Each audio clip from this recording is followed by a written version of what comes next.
Hey, what's up guys? I'm Steve Wells and today we are going to be talking about the Hoka Arahi 4. So this is the current version of the Hoka Arahi. I just got these because my Arahi 3s are completely dead and they have been for probably over 100 miles, but I just kept running in them anyway. So I decided it was finally time to upgrade to the 4. A lot of the shoe is going to be the same between the Arahi 3 and 4. So if you want kind of a full pros and cons list, check out my Arahi 3 video that I made. I'll put a link up here and you can go there and see a little bit more in depth of a review of them because they are essentially the same shoe, the 3 versus the 4. But while they are very similar, I do want to go over a couple of differences between these two shoes. One difference is if you look at the side of the upper here in the mesh, there are more perforations in the newer version than there were in the 3. How much of a difference it makes, I didn't really notice a significant change when it came to breathability of the shoe, but some people that are more sensitive to that might notice a difference there. Another difference is the loops on the back. So the 3 has this vertical one, 4 has this bigger horizontal loop on the heel just to help you pull that shoe on a little better. Much easier to get your finger through that bigger one on the 4. However, I have seen a couple of them come back to the store that loop had ripped out of one side. I don't know what that person was doing to that shoe, but I have seen it happen a couple of times, so just something to be aware of. Another difference between these two, probably the most significant difference, even though it's not that significant of a difference, is the tongue. So the tongue on the new one is a little bit kind of more rounded of a shape at the top, comes up a little bit higher on your ankle and is a little bit puffier. The old one is flatter across the top, doesn't come up quite as high, and is a little bit thinner. So between these two, I actually prefer the tongue on the Arahi 3, and that's just because with it coming up a little bit higher on my ankle and just kind of the shape of it, it tends to slide off to the side a little bit more. It's not really that big of a deal, but I have noticed having to straighten this tongue up a little bit more than I did in the old version. So you guys have been asking me to do this for a while now. Finally got myself a scale, so let's throw these two on there and see what the difference is between the two of them. This is in my size, 11.5.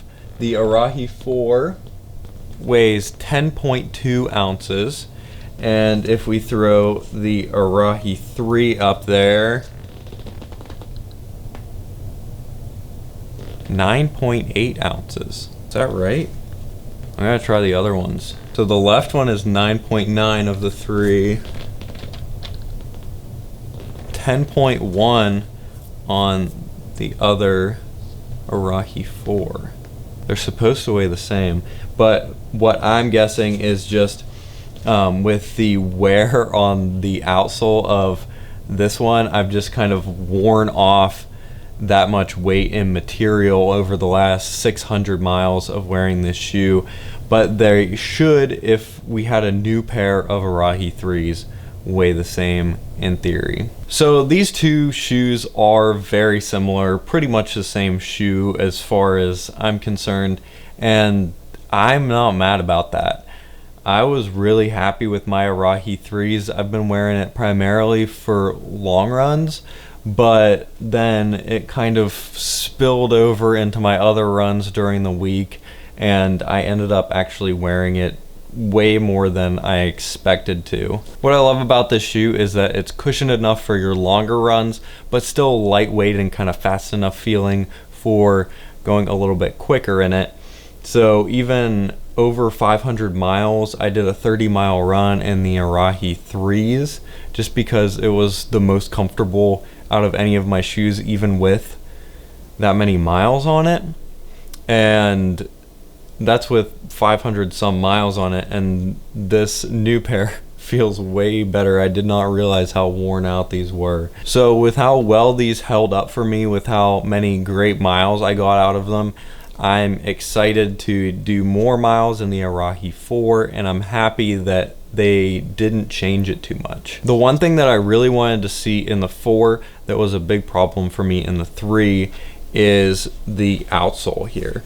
So if you look at the two of them, they have the same rubber placement on both of them, and if you look right here, you can see how crazy worn down that one spot is. So I guess I was striking there a whole lot, and you can see on this new pair, even with, I think they only have like 20 or 30 miles on them right now, starting to wear in that same spot. So while durability was surprisingly good on these Arahi 3s, I do think that if they just stuck a piece of rubber right there, the weight would be negligible and it would increase the durability of the shoe, at least for my running form, a lot. And that type of wear, that little piece of rubber that would really help with durability, you can see on some of Hoka's other shoes as well.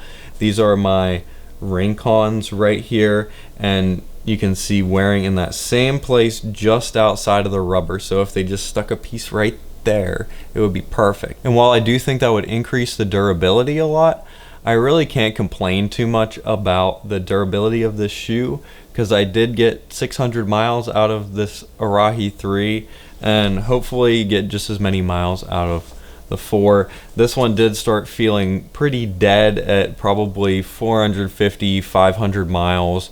Probably should have started running more in something else then, or gotten the 4 and gone from there, but I just kept running in this one for some reason. So while I had many great miles in the Arahi 3, its replacement is finally here, so I think that it is time for this shoe to retire.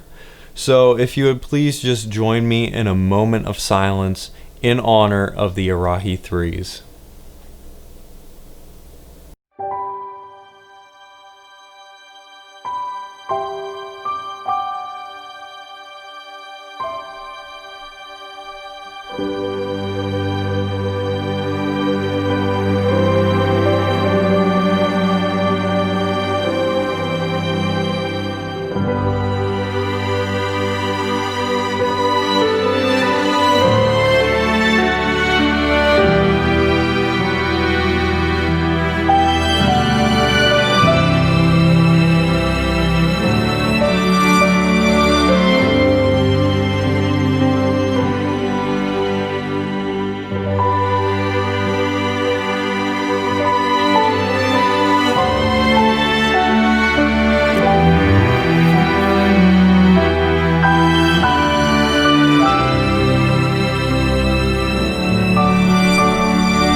Anyway, I hope this comparison between the Arahi 3 and Arahi 4 was helpful. Please leave any questions you have for me in the comments down below. Be sure to like and subscribe, and I will talk to you guys next week.